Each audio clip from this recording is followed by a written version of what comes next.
جناظر انسانیت کی خاطر بقائے باہمی کے نظریے کو اپنانے کی ضرورت ہے۔ اب یہ ضرورت کس حد تک کس طرح سے پوری کی جا سکتی ہے، اس پر بات کرنے کے لیے نامور مذہبی اسکالر ہیں اور خاص طور پر رواداری کی اور اخوت کی، محبت کی، ٹالرنس کی بات کرتے ہوئے ہمیشہ نظر آتے ہیں، جنہوں نے ہمیں اب جوائن کیا، ہمارے پروگرام کا حصہ بنے ہیں علامہ کوکب نورانی اکاڑوی صاحب، انہوں نے جوائن کیا، ان سے بات کرتے ہیں۔ السلام علیکم علامہ صاحب۔ جی وعلیکم السلام سر، بہت شکریہ پاکستان ٹیلی ویژن نیوز میں ہمارے اس نیوز شو کا حصہ بننے کا۔ علامہ صاحب، ہم بات کر رہے ہیں یہ جو انسانیت کی خاطر بقائے باہمی کے نظریے کو اپنانے کی ضرورت ہے، اس کو آگے لے کر چلنے کی ضرورت ہے۔ سر، کس طرح سے یہ ضرورت آج کل کے اس افراتفری کے دور میں اینزائٹی عروج پر ہے، ڈپریشن ہے، مسائل میں گھرا ہوا ہے، کٹ تھروٹ کمپٹیشن ہے، کس طرح سے یہ بقائے باہمی کے نظریے کو ہم آگے لے کر چل سکتے ہیں سروائیول آف دا فٹسٹ کے دور میں؟ بسم اللہ والحمد للہ والصلاة والسلام علی رسول اللہ۔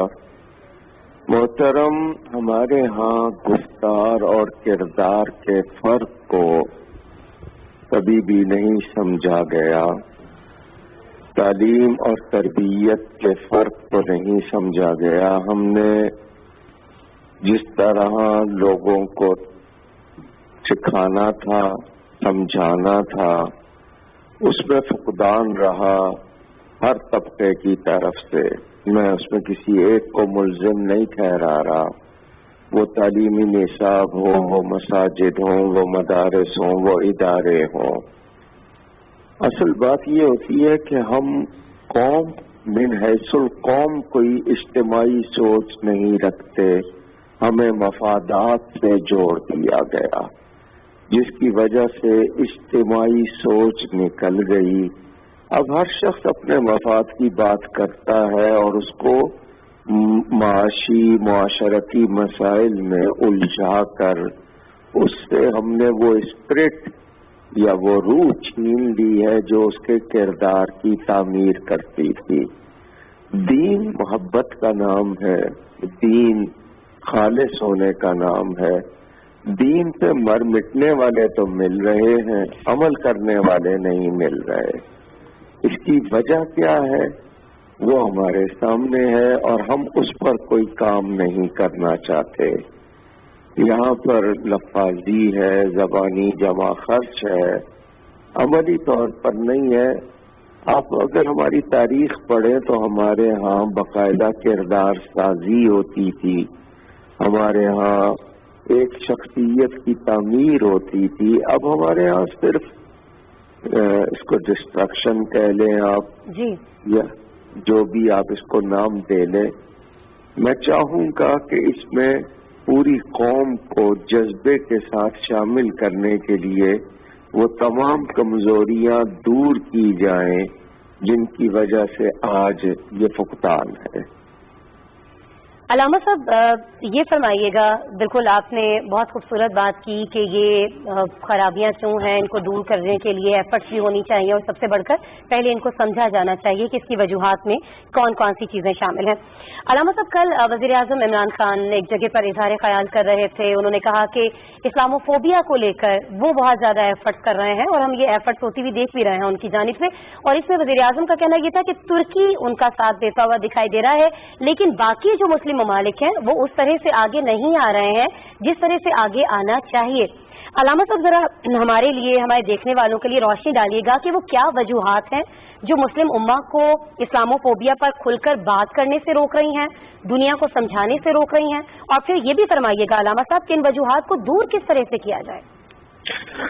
جی، اصل چیز یہ تھی کہ ایک مسلمان کے لیے اہمیت ہوتی تھی اللہ تعالیٰ کی رضا اور اس کے رسول کی رضا، جی، اور وہ اس کے مقابلے میں کسی چیز کو خاطر میں نہیں لاتا تھا۔ ہمارے ہاں اتنا رعب ہو گیا دوسروں کا مالی اور معاشی طور پر کہ ہم اتنے رعب میں آ گئے کہ ہم حق بات کرنے کو یا حق کا موقف اختیار کرنے کو ڈرتے ہیں، جھجکتے ہیں یا سہمے ہوئے ہیں۔ ہمارا ایمان اللہ پہ کیوں نہیں ہے؟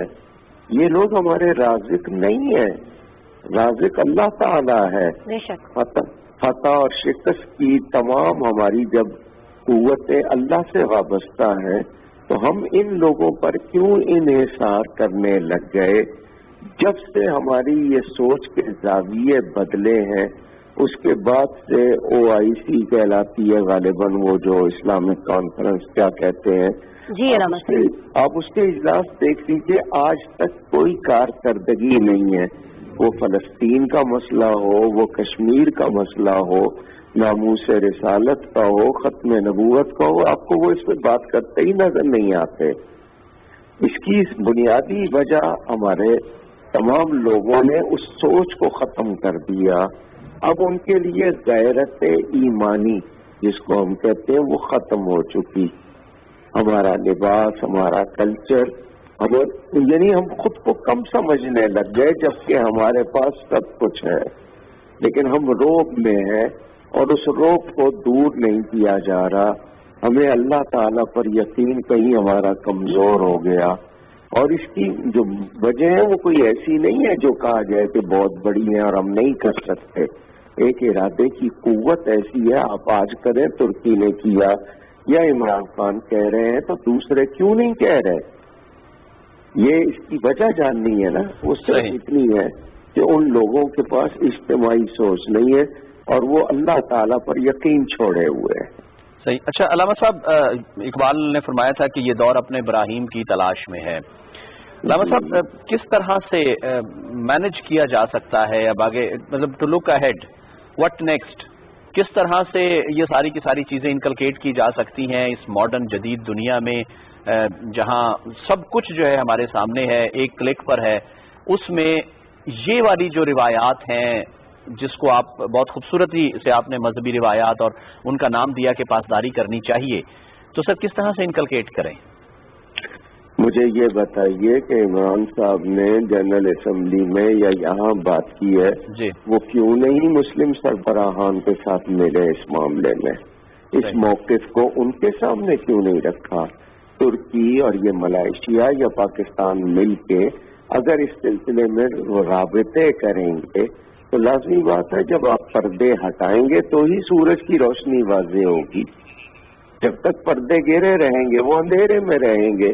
ہم سب کو اس میں ایک کوشش کرنی ہے، اور کوشش میں یہ نہیں دیکھنا ہے کہ ریزلٹ ہمیں سیکنڈ ڈے ملے گا، ہم نے اس کو جاری رکھنا ہے۔ یقیناً اس کا ریزلٹ آئے گا، جہاں ایمان ہوگا وہاں ریزلٹ آئے گا، اور جن کے پاس ایمان کی کمزوری ہوگی ان سے آپ کو کوئی توقع نہیں رکھنی چاہیے۔ صحیح، ایمان کی کمزوری ہے جن کے پاس، ان سے کوئی توقع نہیں رکھی جانی چاہیے۔ بہت شکریہ علامہ کوکب نورانی صاحب، آپ ہمارے نیوز شو کے لیے ہمارے ساتھ موجود تھے، اپنا قیمتی وقت آپ نے نکالا، آپ کے وقت کے لیے شکریہ سر۔